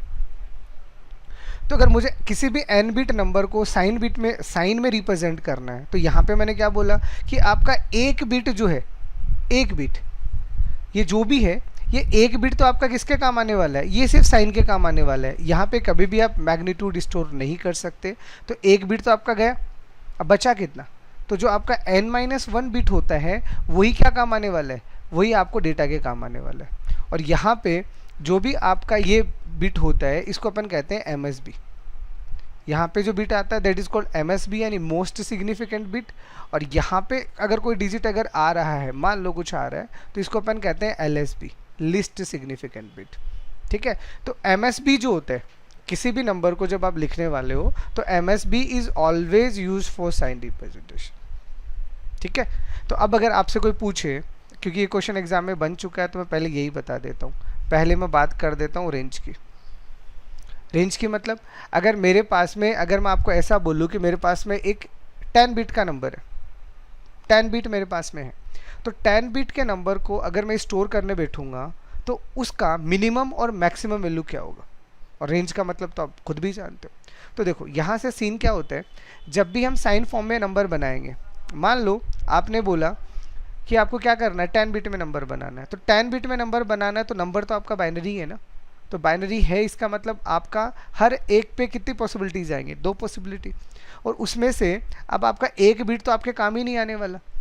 क्यों? क्योंकि वो तो साइन को रिप्रेजेंट करने वाला है। तो इसका मतलब अगर आपने n बिट हैं तो n बिट की टोटल पॉसिबिलिटीज होती है 2n, और उस 2n में से आपका एक बिट किसके काम आने वाला है, साइन के काम आने वाला है। तो इसका मतलब अब आपके पास बचा कितना, तो आपके पास बचा 2n-1, जो कि आपके मैग्नीट्यूड को रिप्रेजेंट करने के काम आएगा। ठीक है, अब आपका नंबर पॉजिटिव भी हो सकता है, नेगेटिव भी हो सकता है। ठीक है, अब साइन रिप्रेजेंटेशन में एक और खास बात जो आपको समझ आना चाहिए, उसके बाद में रेंज का आपको फॉर्मूला बिल्कुल अच्छे से याद हो जाएगा। साइन रिप्रेजेंटेशन में सबसे बड़ा कन्फ्यूजन जो है, चलो रेंज अपन बाद में देखते हैं, पहले अपन कन्फ्यूजन की बात करते हैं। ठीक है, जैसे अगर मैं अब आपको बोलूँ, कैसे बोलूँ कि मेरे पास मान लो 7 है और इसको मैं 5 बिट में रिप्रेजेंट कर रहा हूँ, फॉर एग्जांपल 5 बिट में रिप्रेजेंट कर रहा हूँ, तो 7 का बाइनरी कितना होगा, तो 7 का बाइनरी होता है 111। अब अगर मैं इसमें 5 बिट में कर रहा हूँ तो 2 बिट एम्प्टी रह गई, तो नंबर मेरा पॉजिटिव है, इसका मतलब ये मेरा MSB तो 0 आ गया, और ये बाकी कुछ बचे कुछ तो वैसे 0 से फिल होने वाले हैं। लेकिन अगर मैंने यहाँ पे -7 रख दिया और फिर अब मुझे यही 5 बिट में रिप्रेजेंट करना है, तो यहाँ पे तो अभी भी 111 आएगा, 2 डिजिट बच गए, तो ये तो 0 आएगा, बट MSB कितना आएगा, MSB आपका 1 आएगा। मतलब अगर आपका नंबर पॉजिटिव है तो आपका MSB क्या होगा, 0, और अगर आपका नंबर नेगेटिव है तो आपका MSB कितना होगा, आपका MSB 1 होगा। ठीक है, तो ये रिप्रेजेंटेशन हर एक नंबर के लिए परफेक्टली काम करेगा एक्सेप्ट 0, एक्सेप्ट 0।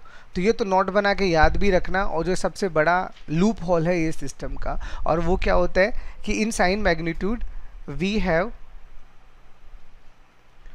2 representation for 0। जब भी आप 0 को रिप्रेजेंट करोगे तो 0 के लिए आपको क्या मिलेगा, अब 2 रिप्रेजेंटेशन मिलेगा। क्यों?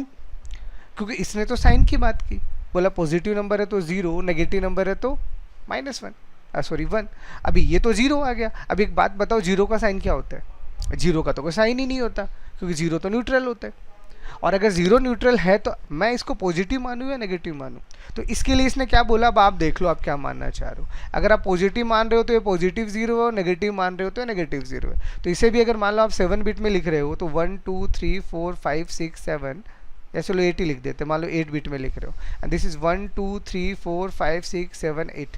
तो आपका MSB अगर पॉजिटिव है तो 0 है, और नेगेटिव है तो 1 है, बाकी सारे 0 है। ठीक है, और यहाँ पे भी सारे 0 है। तो इसका मतलब अब क्या समझ में आया कि अगर मैं 0 को लिख रहा हूँ तो 0 के लिए मेरे पास क्या आ रही है, 0 के लिए मेरे पास एम्बिग्यूटी आ रहा है, और both are the valid digits. तो इसीलिए अब अगर मुझे रेंज निकालना है तो देखो इसका रेंज कैसे डिवाइड होता है मैथमेटिकली, अगर इसको अपन सोचें तो कैसे सोचेंगे। यहाँ पे 0 मेरे अभी तक मेरे पास यहाँ 0 हुआ करता था, अब मैं क्या बोल रहा हूँ, ये मेरा +0 है और ये मेरा -0 है। इसका मतलब इस +0 के आगे सारे पॉजिटिव नंबर हैं, और इस -0 के इधर सारे के सारे नेगेटिव नंबर हैं। ठीक है, हो गए। इसका मतलब अब आप ये बोलो आपका नंबर क्या है, तो मान लो आपने बोला कि आपका n बिट में आपका कोई भी नंबर है, तो n बिट के लिए टोटल पॉसिबिलिटीज़ कितनी होगी, 2n, उसमें से एक बिट गया किसके लिए, साइन के लिए, तो कितना बचा, 2n-1। तो इसका मतलब अगर मैं इसके लिए रेंज निकाल रहा हूँ तो रेंज में मेरे पास क्या समझ में आया कि 2n-1 प्लस के लिए और 2n-1 माइनस के लिए। पर उसमें दिक्कत क्या है, अब ये जो आप रिप्रेजेंटेशन कर रहे हो ये तो नेगेटिव है। अरे एक बात बताओ, अगर मैं ऐसा लिखता हूँ -3 2 3, तो आपको क्या समझ में आ रहा है, 0 तो इसके बीच में आ गया ना, तभी तो मैंने -3 लिखा है। तो यहाँ पे क्या होगा, अगर आप नेगेटिव नंबर की बात कर रहे हो तो उसमें इस नेगेटिव 0 को एक्सक्लूड करना पड़ता है, ठीक है। और पॉजिटिव नंबर की अगर आप बात करते हो तो यहाँ पे इस पॉजिटिव 0 को एक्सक्लूड करना पड़ता है। This is the range. तो अगर आप साइन मैग्नीट्यूड की बात करते हो तो साइन मैग्नीट्यूड में आपके पास में अगर n बिट में रिप्रेजेंटेशन है तो ये आपका रेंज आएगा। मतलब ये नंबर क्या है, ये आपका सबसे छोटा नंबर है। यहाँ से आपको मिनिमम नंबर मिलेगा और यहाँ से आपको मैक्सिमम नंबर मिलेगा। ये चीज़ आपको समझ आनी चाहिए और इसी के सबसे अच्छे क्वेश्चन बनते हैं। लाइक अगर मैं आपसे पूछूं कि if we can represent a 8-bit number in sign magnitude form, then find either range of the number या फिर find the minimum और maximum value of that system, ठीक है। तो अब इसको देखते हैं। अब आपको अगर ये रेंज वाला फॉर्मूला याद है तो आप सीधा क्या बोलोगे, कितना 8 बिट का है, इसका मतलब 2⁻8 - 1 ये पॉजिटिव नंबर और 2⁻8 - 1 यही आपका नेगेटिव। तो ये पॉजिटिव और ये आपका नेगेटिव, यानी -2⁻7 - 1 से लेके प्लस का 2⁻7 - 1। और 2⁻7 कितना होता है 128, तो माइनस का 127 से प्लस का 127। तो इसका मतलब सबसे छोटा नंबर आएगा -127 और सबसे बड़ा नंबर आएगा +127, ठीक है। तो ये आपका साइन रिप्रेजेंटेशन है। तो साइन रिप्रेजेंटेशन में बस आपको क्या समझ में आना चाहिए कि पॉजिटिव नंबर के लिए 0 लिखेंगे, नेगेटिव नंबर के लिए 1 लिखेंगे। किसको, सिर्फ MSB को। MSB के अलावा हम किसी को नहीं छेड़ेंगे। 0 की हमेशा 2 फॉर्म होती है और 0 की 2 फॉर्म होने की वजह से ही यहाँ पे भी -1 हुआ है, ठीक है ना। यहाँ पे भी -1 हुआ और यहाँ पे भी -1 हुआ, क्योंकि ये भी हम हटा रहे हैं और ये भी हम हटा रहे हैं, ठीक है ना। ये चीज़ ध्यान रखना है इस चीज़ को। और आप खुद सोचो, जैसे अगर मैं बोलता हूँ 2n, तो ये मान लीजिए अगर मैंने बोला 2⁴ पॉसिबिलिटीज़ यानी 16 पॉसिबिलिटीज़ है, तो 16 पॉसिबिलिटी काउंट तो 0 से ही करोगे ना आप। इसीलिए ये 0 हम इंक्लूड कर रहे हैं, बट फाइनली आपका लास्ट वाला जो नंबर होगा उसमें से तो एक कम होगा ना। और यहाँ पे भी क्या कर रहे हैं, यहाँ पे भी 0 इंक्लूड कर रहे हैं। तो दोनों ही पार्ट में 0 इंक्लूड करने की वजह से क्या हो रहा है, कॉर्नर नंबर्स पे एक एक नंबर का डिफरेंस आ रहा है, ठीक है ना। और ये सबसे बेहतरीन क्वेश्चन है इसका, तो ये आप ध्यान रख लीजिएगा। तो ये तो आपका हो गया साइन रिप्रेजेंटेशन। अब सेकंड हमारे पास आता है इसी का कॉम्प्लीमेंट फॉर्म।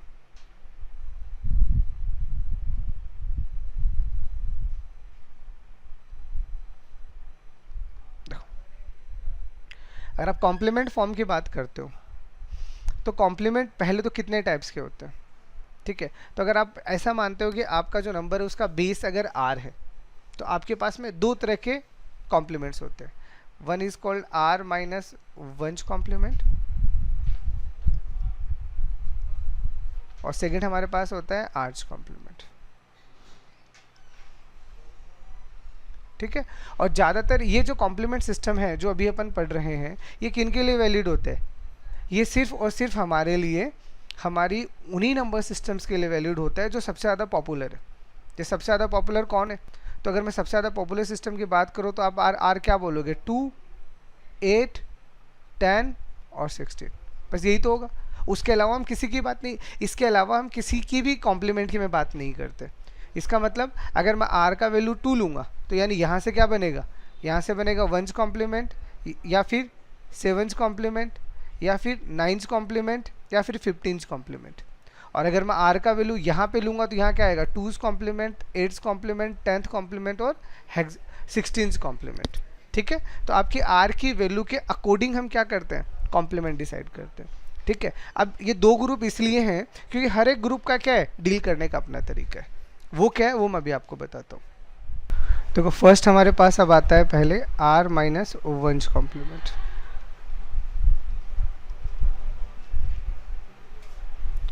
ठीक है। तो देखो r की पॉसिबल वैल्यूज़ तो मैंने आपको बता दी कि अगर आपको r की पॉसिबल वैल्यूज़ चाहिए तो r वही है जो आपका पॉसिबल होता है, बाइनरी, ऑक्टल, डेसिमल और हेक्साडेसिमल। इन्हीं में से आप कोई भी एक r का वैल्यू रखोगे, ठीक है। तो कोई भी अगर आपको आपका नंबर दे रखे हैं तो हमारा एजम्पशन क्या होना चाहिए कि वो नंबर उसी सिस्टम का है और फिर जाके हम उसे काम में लेते हैं, मतलब अगर मुझे मान लो वंस कॉम्प्लीमेंट निकालना है कि आर का वैल्यू आपने 2 लिखा है, तो इसका मतलब आपका नंबर किस में होना चाहिए, बाइनरी में होना चाहिए। अगर आपको 7 कॉम्प्लीमेंट निकालना है, इसका मतलब आपका नंबर किस में होना चाहिए, ऑक्टल में होना चाहिए। तो जो कॉम्प्लीमेंट आपको निकालना है सुन लो, क्योंकि ये कभी कभार क्वेश्चन को घुमा दिया जाता है। ठीक है, मान लो सपोज करो आपके पास में ये एक नंबर दे दिया है जो आपको मान लीजिए ऑक्टल में दिया है, अब आपको बोला इसका वंश कॉम्प्लीमेंट निकालो। तो क्या होता है, वंश कॉम्प्लीमेंट तो कॉमन होता है, बाइनरी पे निकलता है, इसलिए चीज़ें ज़्यादा दिक्कत नहीं देती। तो हमें वहाँ से समझ में आ गया कि इसको बाइनरी में बनाओ फिर कन्वर्ट कर लो। बट इसी का अगर मैं बोल रहा हूँ कि मुझे क्या निकालना है, 9 कॉम्प्लीमेंट निकालना है, तो अब मैं क्या कहना चाह रहा हूँ कि अगर मुझे इसका 9 कॉम्प्लीमेंट निकालना है, इसका मतलब नंबर पहले किस में होना चाहिए, पहले डेसिमल में होना चाहिए। ठीक है ना। तो आप r माइनस वन कॉम्प्लीमेंट निकाल रहे हो, तो उसका सबसे पहला रूल क्या होगा, पहला रूल यही होगा कि given number is in r base. ठीक है, आपका नंबर अगर r बेस में है then we find r minus one complement. तभी अपन क्या निकाल सकते हैं, उसका r माइनस वन कॉम्प्लीमेंट निकाल सकते हैं। ये पहली चीज़। अब कैसे निकालोगे, तो देखो r माइनस वन कॉम्प्लीमेंट निकालने का सिंपल सा आपका फॉर्मूला है। तो कभी भी आपको r माइनस वन कॉम्प्लीमेंट अगर निकालना है तो उसका फॉर्मूला होता है आपके पास में सिंपल सा r is to power n minus one minus n। ठीक है, एग्ज़ाम में कभी कभी ये फॉर्मूला डायरेक्ट भी पूछ लिया जाता है, लाइक कन्वर्ट करने का तो मैं आपको शॉर्टकट भी बता दूंगा, आप टेंशन ना लो। इंपॉर्टेंट है, अगर एग्ज़ाम में फॉर्मूला पूछ लिया गया कि हमारे पास में एक नंबर है n बिट का, यहाँ n का मतलब क्या होता है, n का मतलब होता है नंबर ऑफ डिजिट्स। ठीक है, r का मतलब बेस, तभी तो जाके आप r माइनस वन निकाल रहे हो। और इस n का मतलब क्या होता है, ओरिजिनल गिवन नंबर जो आपको दे रखा है। ठीक है, तो किसी भी नंबर का जो n है, जैसे ये n आपको दे रखा है ना, इस n का आपको क्या निकालना है, r माइनस वन कॉम्प्लीमेंट निकालना है, then you can apply that approach. ठीक है, ये तो फॉर्मूला है, अच्छे से याद रख लो। आपको लगाना नहीं है फॉर्मूला, क्योंकि इसका हमारे पास में शॉर्टकट है। शॉर्टकट क्या है वो पहले मैं समझाता हूँ, और उसको अगर आप चाहो तो आप क्या कर सकते हो, इस फॉर्मूले से भी कर सकते हो, आंसर तो बदलेगा नहीं बट कैलकुलेशन ज़्यादा होगी। जैसे फॉर एग्जाम्पल समझना इस चीज़ को, आपको बोला है फाइंड वंस कॉम्प्लीमेंट ऑफ। अब मैं वंस कॉम्प्लीमेंट बोल रहा हूँ तो अब आपका दिमाग बिल्कुल क्लिक करना चाहिए कि मेरा नंबर कैसा होना चाहिए, बाइनरी होना चाहिए। नहीं है तो बनाओ। ठीक है, तो अगर मुझे वंस कॉम्प्लीमेंट बाइनरी का निकालना है, तो बाइनरी के लिए तो हमारे पास शॉर्टकट है। क्या करना है, जो भी आपको डिजिट्स दे रखे हैं वहाँ जीरो की जगह वन कर दो, वन की जगह जीरो कर दो। बट ऐसा होता क्यों है, इसका रीज़न आपको जानना है, तो रीज़न मैं आपको बताता हूँ। तो देखो, अगर आपको इसका वंस कॉम्प्लीमेंट निकालना है, तो ये सिंपल सा कॉन्सेप्ट कहता क्या है, ये कॉन्सेप्ट आपको ये कह रहा है कि किसी भी नंबर का अगर आपको r माइनस वन कॉम्प्लीमेंट निकालना है, जैसे 101001 का आपको r माइनस वन कॉम्प्लीमेंट निकालना है, तो आपके पास नंबर क्या है, बाइनरी। तो बाइनरी का सबसे लार्जर नंबर या लार्जर डिजिट कौन सा होता है, तो बाइनरी का सबसे लार्जर डिजिट होता है 1। ठीक है, तो जितने डिजिट आपने लिखे हैं उतने ही 1 ऊपर लिख दो। ठीक है, और अब इसको घटाओ, तो जैसे आप देखो ओरिजिनली फॉर्मूला देखो मेरा, अब ये दिख रहा है आपको, मैंने आपको एक शॉर्टकट करवाया था। ये क्या है, अगर मैं बाइनरी लेता हूँ तो this is 2 raise to power n minus one और माइनस n। तो आपको याद है 2 raise to power n minus one, मैंने आपको क्या बोला था कि किसी भी बाइनरी नंबर जो इस फॉर्म का होता है उसको कैसे लिखेंगे। जैसे मैं आपको बोल रहा हूँ कि मुझे 31 लिखना है, तो 31 मेरे पास में क्या है, 2 raise to power 5 minus one. तो 31 का बाइनरी क्या आता है, 5 है, इसका मतलब 1 2 3 4 5 यही तो आता है। तो यहाँ पे आपको यही फॉर्मेट डायरेक्ट लिखना है। तो ये मेरा डायरेक्ट क्या बन गया, 2 raise to power n minus one, और इसको n में से घटाना है। तो देखो 0 1 0 1 0 1 0, this is your one's complement. तो इसमें किया क्या, तो आपने डायरेक्ट शॉर्टकट क्या याद रख रखा है कि जो भी आपको नंबर दे रखा है और उसका अगर आपको वंस कॉम्प्लीमेंट निकालना है तो क्या करो, 0 का 1 कर दो और 1 का 0 कर दो। ओके, काम करता है, कोई दिक्कत नहीं है। पर ये ओरिजिनल कॉन्सेप्ट ये होता है। ये आया क्यों, तो हमने ये फॉर्मूला लगाया है, तो यहाँ पे ये क्या है, ये हमारा n है, और ये क्या है, ये हमारा r raise to power n minus one. ठीक है, अब मान लो आपको दिया गया है सेकंड क्वेश्चन, ये तो आपका फर्स्ट हो गया। सेकंड आपको दिया गया है फाइंड 7th कॉम्प्लीमेंट ऑफ 7365। अब अगर मैं ऐसा ही दे के छोड़ रहा हूँ और मैं कुछ नहीं बोल रहा, मैं तो बस इतना बोल रहा हूँ कि आपको इस नंबर का 7th कॉम्प्लीमेंट निकालना है। इसका मतलब बाय डिफॉल्ट ये नंबर किस में होना चाहिए, ऑक्टल में होना चाहिए। नहीं दे रखा तो नंबर हमेशा उसी बेस में होता है जिससे हम कॉम्प्लीमेंट्स निकाल रहे हैं। दे रखा है, मान लो यहाँ पे कुछ और लिख दिया तो आपको ऑक्टल पहले बनाना पड़ेगा। ठीक है, तो अगर आप इसको 7th कॉम्प्लीमेंट निकाल रहे हो तो तरीका क्या है, एक ही तरीका है। कौन सा बेस है, 8। तो 8 का सबसे बड़ा डिजिट कौन सा होता है, तो हमारा लार्जर डिजिट होता है 7, क्योंकि अब हम कैलकुलेशन करने नहीं बैठेंगे, अरे बहुत टाइम लगेगा।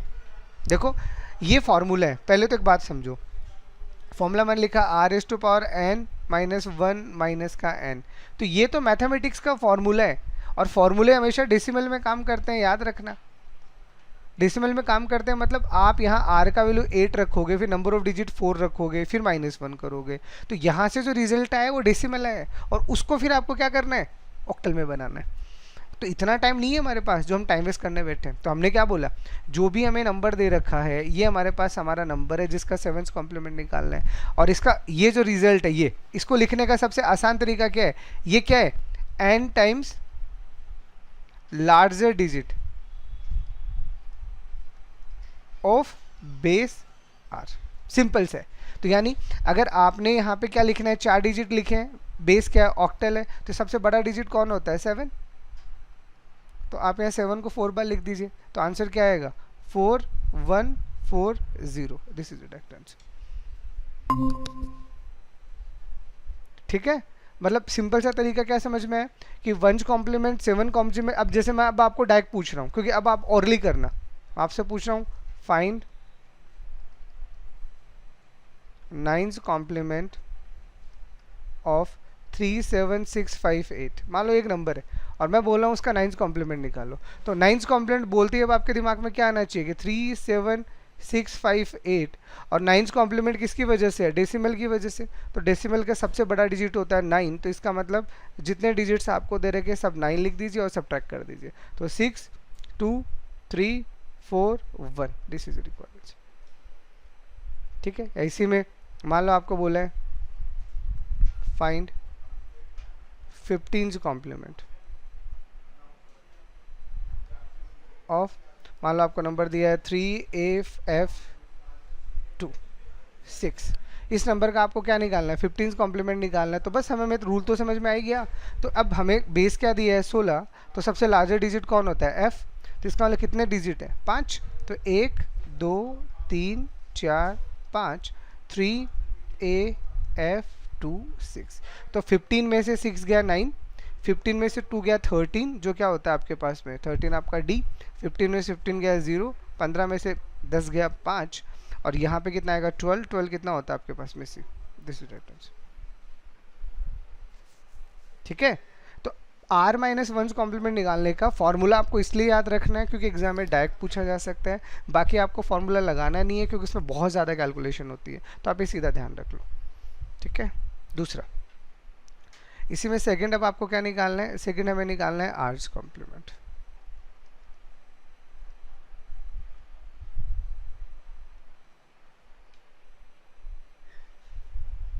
तो अगर हमें r कॉम्प्लीमेंट निकालना है तो डायरेक्ट आप क्या रखो, फॉर्मूला याद रखो। तो अगर आपको r कॉम्प्लीमेंट निकालना है तो हमारा डायरेक्ट फॉर्मूला क्या आएगा, जो भी आपने 1 कॉम्प्लीमेंट निकाला है, क्या निकाला है, 2n-1 और -n, ये आपका r-1 कॉम्प्लीमेंट है। तो जब r-1 निकाले तो उसमें +1 कर दूंगा तो r नहीं आ जाएगा, तो हम क्या बोले कि हम इसमें +1 कर देते हैं। ठीक है, तो या फिर आप इसको क्या कह सकते हो कि 1 से 1 आपका कैंसिल आउट हो जाएगा, तो 2n-n। तो कभी भी अगर आपको किसी भी नंबर का r कॉम्प्लीमेंट निकालना है तो आप क्या करो, आप डायरेक्ट इस फॉर्मूले को यूज करो। ठीक है, तो फॉर्मूला तो हमारा ये होता है, ये तो बस आपको याद रखना है, बट लगाना कैसे है, लगाना ऐसे ही है कि पहले क्या निकालो, r-1 कॉम्प्लीमेंट, उसका शॉर्टकट मैंने आपको सिखा दिया, और उसमें +1 ऐड कर दो। ठीक है, जैसे चलो मान लो आपको बोला है फाइंड 2's कॉम्प्लीमेंट ऑफ 1000101। ये एक बाइनरी नंबर, ऑब्वियसली बाइनरी चाहिए 2's कॉम्प्लीमेंट के लिए। तो ठीक है, तो हमने तरीका क्या सीखा, पहले क्या निकालेंगे, 1 कॉम्प्लीमेंट, और बाइनरी का तो आसान है, 0 की जगह 1 करो, 1 की जगह 0 करो, तो 0 11 0 1 0, और फाइनली इसमें +1 ऐड कर देते हैं। तो आपने ये फॉर्मूला तो सीखा ही होगा कि वंस कॉम्प्लीमेंट से टूज कॉम्प्लीमेंट निकालने के लिए +1 करते हैं। क्यों करते हैं? क्योंकि फॉर्मूला हमारा ऐसा ही होता है। तो this is 1 1 0 1 1 0, this is your final answer. ठीक है, अब जैसे आपको निकालना है, मान लीजिए फाइंड, मान लीजिए 8 कॉम्प्लीमेंट ऑफ, मान लीजिए आपको नंबर दिया है 2 3 7 5 1। ठीक है, ये आपको एक नंबर दिया है, तो ऑब्वियसली 8 कॉम्प्लीमेंट निकालना, तो नंबर किस में होना चाहिए? ऑक्टल में। नहीं है तो बना लो। तो 8 कॉम्प्लीमेंट निकालने का अगेन तरीका क्या है? पहले क्या निकालो? पहले 7 कॉम्प्लीमेंट निकालो। तो कैसे निकालोगे? 7 7 7 7, कितने डिजिट है? 5, और उसके बाद में 2 3 7 5 1। तो इसमें सब्ट्रैक्ट करोगे कितना आएगा? 5 4 0 2 6। ये क्या है? ये 7 कॉम्प्लीमेंट। और 8 कॉम्प्लीमेंट निकालने का एक ही तरीका है, इसमें +1 कर दो। सब में यही करना है। तो this is 7 2 0 4 5, this is your 8 complement. ठीक है, ऐसे ही मान लो आपको बोला है फाइंड 16 कॉम्प्लीमेंट ऑफ। अब मान लीजिए 16 कॉम्प्लीमेंट ऑफ आपको दिया गया है 3 8 2 C 5। ये एक हेक्साडेसिमल आपको नंबर दिया है, और इसका आपको क्या निकालना है? 16 कॉम्प्लीमेंट निकालना है। तो 16 कॉम्प्लीमेंट हम डायरेक्ट नहीं निकालेंगे, हम पहले क्या निकालेंगे? हम पहले 15 कॉम्प्लीमेंट निकालेंगे। तो क्या आएगा? F F F F F, and this is 3 A 2 C 5। तो ये कितना आएगा? 10, यानी A। यहाँ पे अगर आप, ये कितना होता है आपका? 15 होता है, और ये C कितना होता है आपके पास में? 12 ही होता है ना। तो ये कितना आएगा? 3, और ये 15 में से 2 गया 13, 13 क्या होता है आपका? D, और 15 में से A गया ये 5, और यहाँ पे 15 में से 2 गया 12, 12 क्या होता है आपका? C। अब इसमें क्या करना है आपको? +1 कर देना है। तो A में +1 करोगे कितना आएगा? B 3 D 5 C। तो ये आपका क्या आ गया? ये आपका 16 कॉम्प्लीमेंट है। ठीक है, तो आपको r - 1 कॉम्प्लीमेंट का शॉर्टकट आता है। पहले आपको हमेशा वही निकालना है, और अगर आपको r's कॉम्प्लीमेंट निकालना है तो क्या करना है? उसमें +1 ऐड कर देना। तो इससे क्या होगा? आप किसी भी टाइप के कॉम्प्लीमेंट को आसानी से निकाल सकते हो। ठीक है, चलो अब उसमें क्या है, 1's कॉम्प्लीमेंट और 2's कॉम्प्लीमेंट का अपना एक स्पेस है। तो अब इसको मैं थोड़ा सा आपको रेंज वाइज और सिखा देता हूँ। देखो, अब देखो बात करते हैं 1's कॉम्प्लीमेंट की। अब मैं थोड़ा 1's कॉम्प्लीमेंट और 2's कॉम्प्लीमेंट थोड़ा अलग से बता देता हूँ, क्योंकि इसके क्वेश्चंस ज़्यादा बनेंगे। अब क्या है, अब हमें जो भी नंबर्स दे रखे होंगे वो नंबर कितने टाइप के होंगे? वो 2 टाइप के नंबर होंगे। या तो नंबर आपका पॉजिटिव होगा, या नंबर आपका नेगेटिव होगा। ठीक है, अब ये चीज़ हमेशा ध्यान रखना कि जब भी आपको कोई नंबर दिया जाता है, लाइक बाइनरी का अगर आपको कोई भी नंबर दिया गया है, मान लो ये एक बाइनरी का नंबर है। ठीक है, तो ये बाइनरी का नंबर, कभी भी हम बाइनरी के नंबर के आगे नेगेटिव या पॉजिटिव नहीं लिखते, क्योंकि बाइनरी का नंबर हम हमेशा किस फॉर्म में लिखते हैं? हमेशा पॉजिटिव फॉर्म में ही लिखते हैं। तो यहाँ पे अगर आप 1's कॉम्प्लीमेंट में कोई भी नंबर लिख रहे हो, तो सीधा सा फंडा क्या होगा कि अगर आपका नंबर पॉजिटिव है, तो पॉजिटिव नंबर के लिए हम कभी भी 1's कॉम्प्लीमेंट नहीं लेते, ये चीज़ याद रखना। तो आपका पॉजिटिव नंबर अगर आपको दे रखा, तो आप क्या यूज़ करोगे? तो आप साइन मैग्नीट्यूड फॉर्म यूज़ लोगे। ठीक है, साइन मैग्नीट्यूड फॉर्म को यूज लेके आप पॉजिटिव नंबर को रिप्रेजेंट करोगे। अगर नेगेटिव नंबर आया है तो आपको क्या लेना है? तो आपको कॉम्प्लीमेंट लेना। इस चीज़ का आपको ध्यान रखना है। ठीक है ना। तो सबसे पहले वही चीज़ है, अगर आप 1's कॉम्प्लीमेंट फॉर्म यूज़ करते हो, तो यहाँ पे भी मैं आपको बता देता हूँ कि यहाँ पे भी आपके पास में 0 को रिप्रेजेंट करने के लिए 2 तरीके होते हैं। ठीक है, अभी 0 को रिप्रेजेंट करने के लिए अगर आपके पास 2 तरीके हैं, तो सबसे पहले हम बात किसकी करेंगे? रेंज की, क्योंकि वो तो डायरेक्ट ही फॉर्मूला आता है। तो अगर आपको 1's कॉम्प्लीमेंट में कोई भी नंबर दे रखा है और उसका रेंज निकालना है, तो उसका रेंज भी सेम होता है जो आपके साइन मैग्नीट्यूड का होता है, बिल्कुल सेम। उसमें कहीं कोई किंतु परंतु नहीं है। इस रेंज को आपको एज इट इज़ याद रख लेना है। ठीक है, कि अगर आपको 1's कॉम्प्लीमेंट में अगर कोई नंबर दे रखा है और उसके लिए आपसे बोला है कि उसकी रेंज क्या होगी, तो उसमें हम सेम रीज़न यूज़ करते हैं, क्योंकि यहाँ पे भी 0 को लिखने के 2 तरीके होते हैं। 0 को लिखने के 2 तरीके हैं, इसका मतलब एक बार आप नेगेटिव 0 लिखोगे और एक बार पॉजिटिव 0 लिखोगे। तो एक बार इसके लिए -1 होगा और एक बार इसके लिए -1 होगा। इसीलिए हम क्या करते हैं, यहाँ से भी -1 करेंगे और यहाँ से भी -1 करेंगे। इस फॉर्मूले का ध्यान रखना। ये तो आपका हो गया वंस कॉम्प्लीमेंट के लिए। और यही नंबर अब अगर हम टूज कॉम्प्लीमेंट में लिखेंगे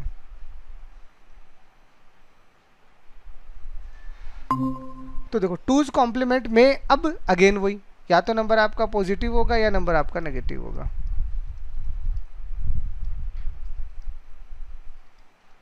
तो पॉजिटिव नंबर है तो again use sign magnitude form, और नंबर अगर आपका नेगेटिव है तब हमें क्या करना है, टूज कॉम्प्लीमेंट यूज करना है। और टूज कॉम्प्लीमेंट में जीरो का एक ही रिप्रेजेंटेशन होता है, ये एक अच्छी बात होती है, ठीक है ना। इसीलिए हमेशा ध्यान रखना हम ज़्यादातर नंबर्स को लिखने के लिए टूज कॉम्प्लीमेंट का यूज लेते हैं compare to one's complement, because there is no ambiguity for this zero. तो अब जीरो के लिए अगर कोई एम्बिग्यूटी नहीं है, इसका मतलब यहाँ तो जीरो ही आएगा, तो जीरो के आगे आपका पॉजिटिव नंबर आ जाएगा और जीरो से पहले आपका नेगेटिव नंबर आ जाएगा। तो इसका मतलब अब अगर मुझे यहाँ पे रेंज बतानी है तो इस रेंज में मैं क्या बोलूँगा कि मैं इसको ऐसे लिख सकता हूँ 2n-1 से 2n-1 देखो। तो अगर मैं टूज कॉम्प्लीमेंट में कोई भी नंबर लिखूंगा तो ये मेरा रेंज होगा। अब इस रेंज की खास बात देखो क्या है, यहाँ पे -1 हुआ है लेकिन यहाँ नहीं हुआ, क्यों? क्योंकि ये जीरो हमने पॉजिटिव में काउंट कर लिया। हमने क्या बोल दिया कि अब जीरो से इस नंबर को पॉजिटिव में काउंट कर लो। इधर जब आप नंबर जाएगा तो आपका सीधा ही क्या जाएगा, -1 में जाएगा, क्योंकि यहाँ -0 नहीं होता। इसीलिए हमने ये वाला पार्ट पूरा ले लिया और यहाँ पे हमने जीरो काउंट कर दिया, क्योंकि जीरो पॉजिटिव की तरह हमने इंटरप्रेट कर लिया, सपोज दैट, ठीक है ना। तो ये अब आपको पता होनी चाहिए। अब इसमें क्वेश्चंस देखो कैसे बनते हैं, इनके डायरेक्ट क्वेश्चन पूछे गए हैं। लाइक अगर मैं ऐसा बोलूं कि if we can represent a 10-bit number in ones complement form,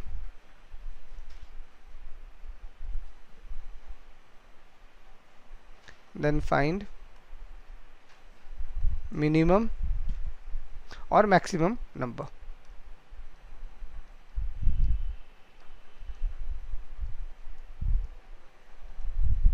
ठीक है, तो देखो अब आपको ये क्वेश्चन पूछा ही गया है, ये मान लो आप तो 10-bit का आपका नंबर है जिसे आपने वंस कॉम्प्लीमेंट फॉर्म में लिखा है।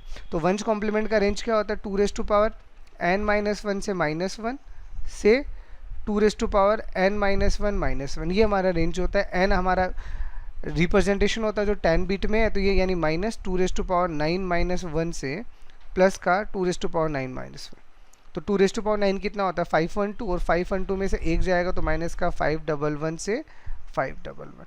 इसका मतलब इसका जो मिनिमम नंबर आएगा वो आएगा माइनस का 511 और मैक्सिमम नंबर आएगा वो आएगा प्लस का 511। कब? जब आप अपने नंबर को वंस कॉम्प्लीमेंट फॉर्म में रिप्रेजेंट कर दो। लेकिन अगर सेम यही क्वेश्चन आपको अगर टूज कॉम्प्लीमेंट के लिए बोला होता तो टूज कॉम्प्लीमेंट का हमारा रिप्रेजेंटेशन ऐसा होता है, यही होता है हमारा टूज फॉर्म का रेंज।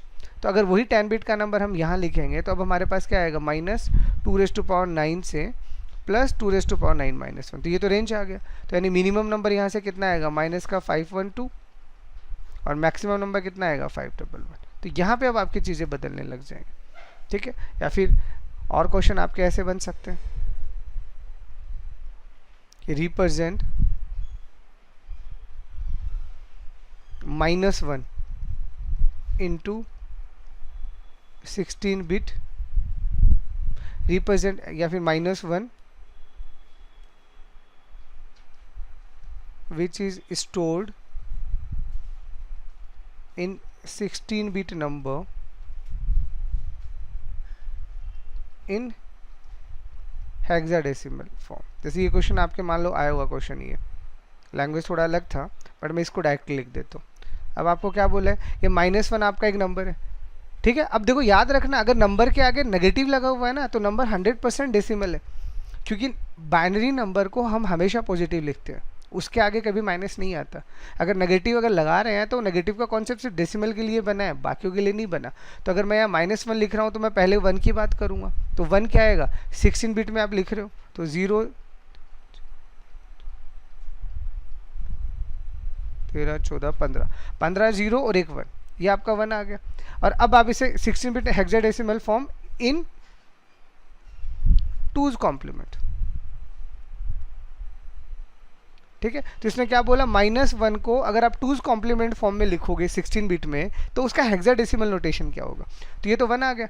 अब अगर हमें -1 बनाना है तो -1 को पहले अपन क्या बनाएंगे, 1's कॉम्प्लीमेंट में, तो दिस इज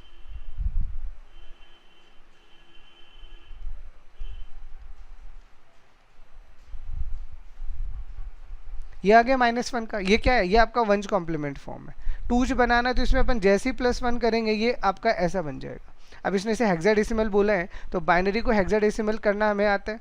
अरे 4 का ग्रुप बना लो, तो 4 का ग्रुप बनाओगे तो ये f आएगा, ये भी आपका f आएगा, ये भी आपका f आएगा और ये भी आपका f आएगा।